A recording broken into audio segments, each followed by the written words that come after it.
মৃত্যুর ৫ মিনিট আগে লাইভে এসে ঈশা ভট্টাচার্য কেন এত কাঁদছিলেন? তার সঙ্গে কি ঘটনা ঘটেছিল? বন্ধুরা, আপনারা জানলে অবাক হয়ে যাবেন। নায়িকা ঈশা ভট্টাচার্য লাইভে এসে এত কান্না কেঁদেছেন যে তার লাইভটি দেখার পর সকল মানুষ কেঁদেছে। হ্যাঁ বন্ধুরা, পুরো পশ্চিমবঙ্গকে নাড়িয়ে দিয়েছে ঈশা ভট্টাচার্যের এই লাইভটি। গত কিছুদিন আগে তিনি ক্যান্সার রোগে আক্রান্ত হয়েছিলেন, কিন্তু এই ক্যান্সার রোগের কারণে তার মাথার চুল পর্যন্ত ন্যাড়া করতে হয়েছিল। যখন তিনি চুল নাড়া করে ইন্ডাস্ট্রিতে কাজের জন্য যান এবং একটু সুস্থ হয়ে যান, তখন কোনো ডিরেক্টর তাকে কাজ দিতে চাইতো না, শুধু তার চুলের কারণে। বন্ধুরা, আপনারা অবাক হয়ে যাবেন, এই নায়িকা যে ইন্ডাস্ট্রির মানুষরা তাকে শো দিতে মানা করেছিল। বন্ধুরা, তিনি যখন এই কথাগুলো বলছিলেন তখন তিনি অঝরে কাঁদছিলেন। তার সঙ্গে এমন কিছু ঘটনা ঘটেছিল যা জানলে আপনারা অবাক হয়ে যাবেন। নায়িকা ঈশা ভট্টাচার্যের মেয়ে তার মাকে ভালো করার জন্য অনেক কাজ করেছেন। বন্ধুরা, চলুন নায়িকা ঈশা ভট্টাচার্যের সেই লাইভটি দেখে নিই, যেখানে তিনি সব সত্য কথা তুলে ধরেছিলেন। মা তো ওটিতে চলে গেল এবং ওটির বাইরে আমরা সবাই দাঁড়িয়ে ওয়েট করছি। এবার ওটির ভেতরে কি হচ্ছে সেটা তো জানা সম্ভব না আনলেস অ্যান্ড আনটিল ডক্টর বাইরে এসে বা নার্স বাইরে এসে কিছু আমাদের জানাচ্ছে। আমরা তো এমনিতেই টেনশনে ছিলাম, কারণ মার যতটা উইকনেস হয়ে গেছিলো, মা যেরকম হয়ে গেছিলো, এত অ্যাডভার্স রিয়াকশন হয়েছে, এত কিছু হয়েছে, তারপরে ওটির ভেতরে আমরা শুধু এটাই প্রে করছিলাম যেন সব কিছু সব কিছু স্মুথলি হয়ে যায়, আর যেন কোনো রকম কমপ্লিকেশনস না হয়।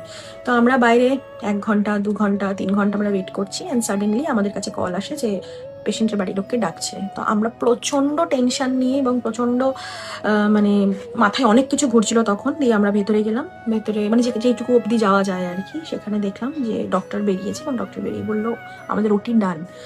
তখন একটু মানে স্বস্তির নিঃশ্বাস ফেললাম যে ওটি ডান, ওকে।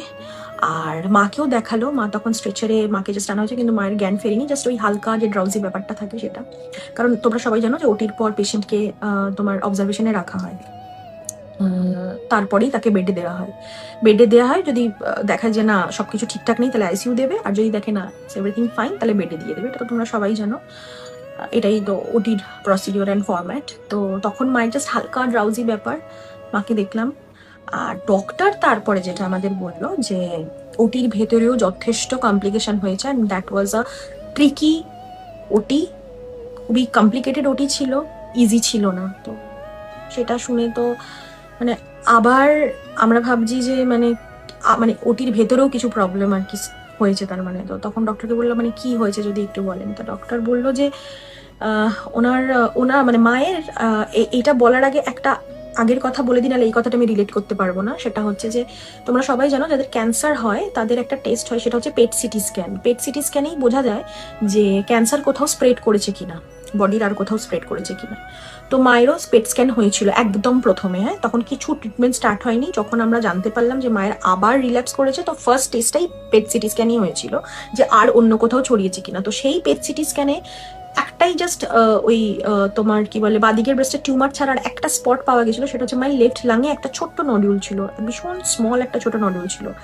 এবার মায়ের তারপরে পরবর্তীকালে যেরকম বললাম যে যেরকম ট্রিটমেন্ট প্ল্যান হয়েছিল যে কিমো হবে, দেন সার্জারি হবে, তো কিমো তো হলো না, মানে মা নিতে পারলো না বলেই হলো না, এত কমপ্লিকেশনস হয়ে গেল। যদি কেমোটা যদি ঠিকঠাক হতো তাহলে হয়তো ওটা বোঝা যেত, ওই নডিউলটা যদি কেমোর সাথে রিয়াক্ট করতো তাহলে বোঝা যেত যে ওটা স্প্রেডিং অফ ক্যান্সার। যদি ওটা রিয়াক্ট না করতো তার মানে ওটা কোনো রেসপিরেটরি স্পট, ওটা ক্যান্সার নয়। এবার ওই জায়গা থেকে বায়োপসি করা পসিবল না, ওই স্পটটা এতটাই ছোট, আর লাঙে বায়োপসি করা ইটস ভেরি ডিফিকাল্ট। ব্লিডিং শুরু হলে ব্লিডিং থামতে চায় না। তো সেই কারণে ওটা একমাত্র অ্যাসেস করার একটাই রাস্তা ছিল যে কেমো যদি হতো, কেমোতে রিয়াক্ট যদি করতো তাহলে ওটা স্প্রেডিং হিসেবে ধরা হতো, কেমোতে যদি রিয়াক্ট না করতো তাহলে ওটা রেসপিরেটরি স্পট হিসেবেই ধরা হতো। এইবারে চলে আসি ওটির পরে যে কমপ্লিকেশন, মানে ডিউরিং ওটির টেবিলে যে কমপ্লিকেশনসটা হয়েছে, এটা আমাকে বলতে হলো কারণ এই কথাটা তাহলে তোমরা রিলেট করতে পারো। তো মায়ের ওই যে লেফট লাংয়ের যে স্পটটা, তো মায়ের লেফট লাংটা কিন্তু একটু প্রবলেমেটিক আছে। এইবারে ওটির ভেতরে মায়ের ক্রমশ স্যাচুরেশন হচ্ছিল, মায়ের বিপি কম ছিল, পালস রেট কম ছিল, মায়ের অক্সিজেন লেভেল কম ছিল। তো রাতারাতি যেই ওষুধগুলো তখন দেওয়া হচ্ছিল, ওষুধে কাজ করে কিন্তু ওষুধের যে সাইড এফেক্ট সেটাও মায়ের খুব অ্যাডভার্স ভাবে কাজ করে যায় বডিতে। ওষুধ কাজ করে এবং তার সাইড এফেক্টটাও খুব অ্যাডভার্স ভাবে কাজ করে, ওইটাই তো সমস্যা হচ্ছিল আর কি। তো তখন কিন্তু ওটির টেবিলে ডক্টররা ভাবছিল যে আমাদের তো বোথ ব্রেস্ট সার্জারি করারই কথা আছে, বাট তখন পেশেন্টের এমন স্যাচুরেশন হয়ে যাচ্ছে ওটির টেবিলে, তখন ডক্টর ভাবছিল যে তাহলে শুধু লেফটটাই আমরা ওটি করি, ডান দিকটা করবো না। তারপরে ওই ডিসিশন নিতে নিতেই যখন ওষুধ চলছে তখন দেখছেন না ওই স্যাচুরেশন লেভেলটা আস্তে আস্তে আস্তে আস্তে আবার ঠিক হচ্ছে। তখন ডক্টররা আবার ওটির টেবিলে ডিসাইড করে যে না ঠিক আছে, যখন পেশেন্টের আবার এই স্যাচুরেশন যেগুলো নিচে হয়ে যাচ্ছিল সেগুলো আবার যখন আস্তে আস্তে উঠছে, তাহলে আমাদের যেই প্ল্যানিংটা ছিল let's stick to that plan, আমরা দুটোই মানে দুদিকের ব্রেস্টই আমরা বাদ দিয়ে দেবো। তো ওই ওটির ভেতরে কিন্তু ইট ওয়াজ রিয়েলি আ স্ট্রাগল। এটা খুব কমপ্লিকেটেড একটা অপারেশন ছিল, মেজর অপারেশন ছিল, এবং তার মধ্যে অনেক ট্রিকি পার্ট ঘটেছে। এবং থ্যাঙ্কস টু ডক্টর জ্যোতি গুপ্তা, যে মাকে ওটি করেছে এবং মা তার আন্ডারেই আছে এবং সেই মাকে দেখছে, এবং ভীষণ ভালো ওনার ব্যবহার, এবং উনি খুব সুন্দর করে গাইড করেন। এবং আমাদের যখন যা প্রবলেম হয় আমাকে সবসময় বলেই রেখেছে যে তুমি আমার সাথে হোয়াটসঅ্যাপে সবসময় কমিউনিকেট করতে পারো, এবং যখন যত রাতই হোক যেই টাইমই হোক দিনের, আমি কমিউনিকেট করলে সঙ্গে সঙ্গে উনি রিপ্লাইও করেন।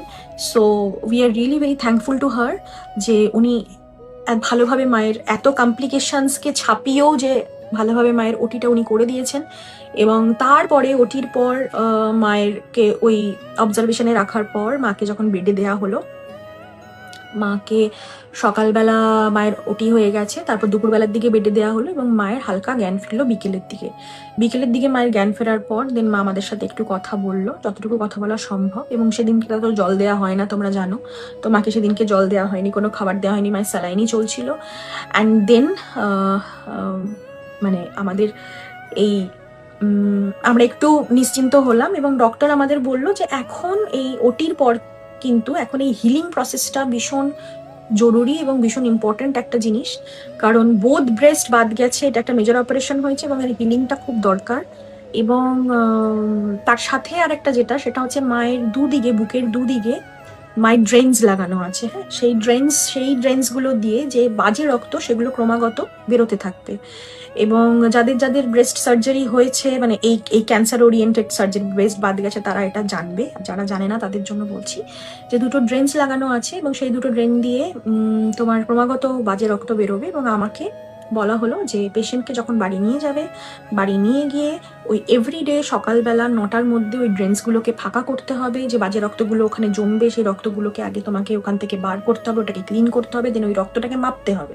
তার জন্য আমাকে সমস্ত সিরিঞ্জ অ্যান্ড অল এভরিথিং দিয়ে দিয়েছে, ওই রক্তটাকে আমাকে মাপতে হবে। এবং এভরিডে ডান দিকে কতটা ml রক্ত বেরোলো, বাদিকে কতটা ml রক্ত বেরোলো, সেটা আমাকে একটা চার্ট করে লিখে রাখতে হবে, এবং সেটা আমাকে মানে আফটার 1 উইক সেটা আমাকে ডক্টরকে জানাতে হবে যে কি কতটা হলো। তো সেটা এখন আমার কাজ, মাকে বাড়িতে নিয়ে আসার পর। আর 1 সপ্তাহ পর তো মায়ের ফার্স্ট ড্রেসিং হবে, এবং ফার্স্ট ড্রেসিংয়ে যদি ডক্টর মনে করেন, যদি উনি বোঝেন যে ড্রেনস এখন বের করে দেওয়া হতো, উনি বের করে দেবেন। যদি উনি না বোঝেন যে না এখনো ড্রেনস আরো কিছুদিন রাখতে হবে, তো ওটা রাখবে, সেটা পরবর্তীতে ব্যাপার, আমি অত দূর অব্দি যাবো না। এখন আপাতত মায়ের ওটি কমপ্লিট হলো এবং মাকে বেডে দেওয়া হলো, এবং 2 দিন পর মাকে ছাড়া হলো।